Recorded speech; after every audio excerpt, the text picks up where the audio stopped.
En cette fin d'année 2017, l'actualité sur le Venezuela est riche et actuellement un nouveau sujet apparaît dans la presse internationale, en France en particulier.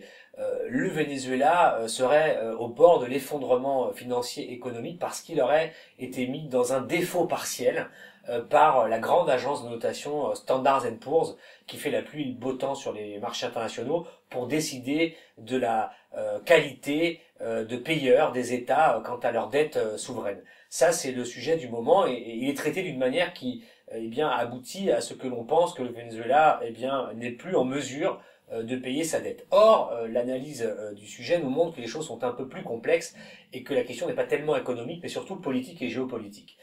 D'abord, de quoi parle-t-on? Le Venezuela est un pays d'une puissance moyenne, une petite puissance internationale, dont la dette est estimée à 130 milliards de dollars au niveau international. Ces 3 dernières années, le pays a déjà remboursé environ 75 milliards de cette dette. Il lui en reste donc 65 à payer auprès de ses créanciers. Qui sont les créanciers du Venezuela? Pour 70%, et ça peut paraître un peu étonnant, ils sont américains et accessoirement canadiens. La dette vénézuélienne appartient pour 70% à des banques privées et à des fonds de pension nord-américains, canadiens et certainement quelques-uns européens. Pour 30%, cette dette appartient à la Chine et à la Russie. La Chine détiendrait environ 28 milliards de dollars de la dette vénézuélienne et la Russie, quant à elle, entre 8 et 9 milliards de dollars. Voici pour la photographie générale. Donc, le problème du défaut partiel qui a été annoncé le 14 novembre par Standard Poor's concerne la partie relative aux 70%, c'est-à-dire de la partie relative aux créanciers privés du Venezuela. C'est ça dont on parle. Mais quel est le problème? Le Venezuela a toujours payé rubis sur l'ongle au centime près, ce qu'il doit chaque mois à ses créanciers. La dette des États, c'est différent de la dette d'une personne privée, mais la logique est la même. Vous empruntez de l'argent et vous devez payer des traites chaque mois auxquelles on ajoute un taux d'intérêt que vous allez payer et qui fait que ce que vous empruntez, en général, vous payez beaucoup plus que le capital que vous avez emprunté. Dans le cas des États, la difficulté, c'est que les agences de notation comme Standard Poor's, Fitch, Moody's donnent des notes aux États qui vont faire fluctuer les taux d'intérêt plus ou moins bas, plus ou moins haut, et c'est eux qui font, de ce point de vue-là, la pluie et le beau temps de la dette des États. Bon.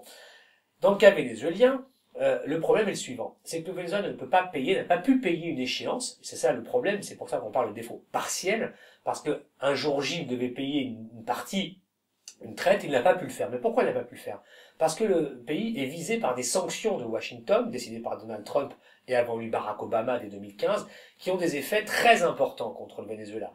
D'une partie, ça touche des dirigeants et des fonctionnaires de l'État, on veut geler leurs avoirs, leur interdire de passer sur le territoire américain, mais ça, à la limite, je dirais que c'est secondaire, puisque les dirigeants vénézuéliens n'ont pas d'avoir, a priori, aux États-Unis.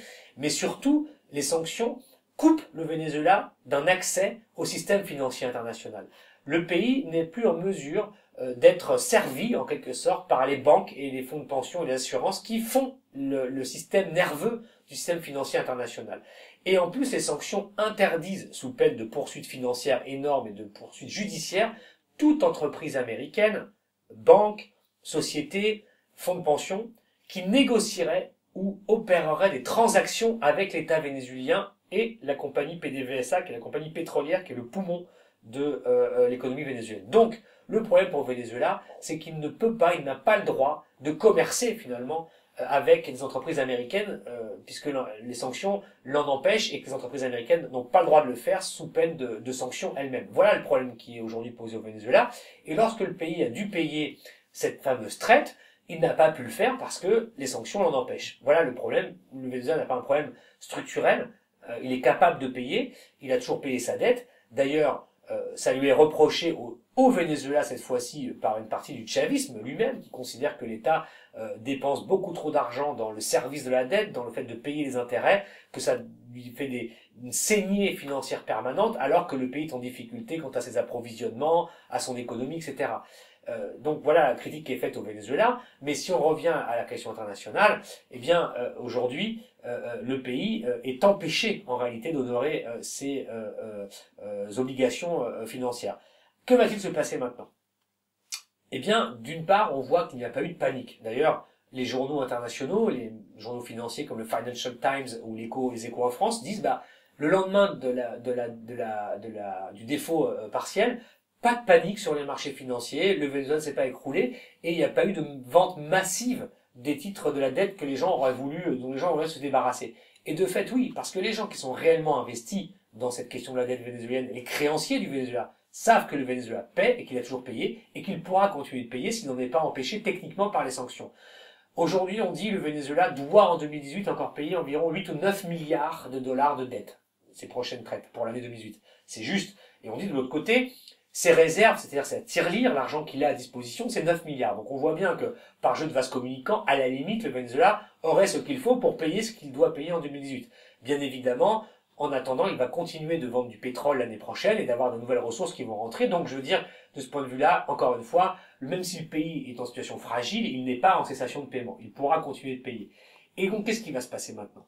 Le Venezuela va chercher à négocier avec la Chine et avec la Russie pour restructurer toujours plus la partie de la dette qu'il a avec eux, hein, c'est-à-dire allonger dans le temps les traites pour que mois par mois, elles soient un peu moins importantes et qu'elles soient plus allongées dans le temps, et chercher à refinancer la dette, trouver auprès de ses partenaires des nouveaux prêts qui vont lui permettre d'avoir un peu plus de ressources pour payer le reste de la dette et d'éventuelles autres choses pour ses besoins économiques. Donc, la situation n'est pas simple, elle est fragile, mais elle n'est pas du tout la situation qui est décrite de celle d'un pays qui s'est effondré financièrement. On n'en est pas du tout là, et c'est ce qui va certainement se passer à l'avenir, c'est ces négociations avec la Chine et avec la Russie, puisque dans les deux cas, le Venezuela ne négocie plus avec des banques ou des fonds de pension, mais avec des gouvernements amis, avec lesquels il a une coopération large et solide depuis plusieurs années et pour les années qui viennent. Donc voilà aujourd'hui ce qu'on peut dire de cette question du défaut sur la dette vénézuélienne.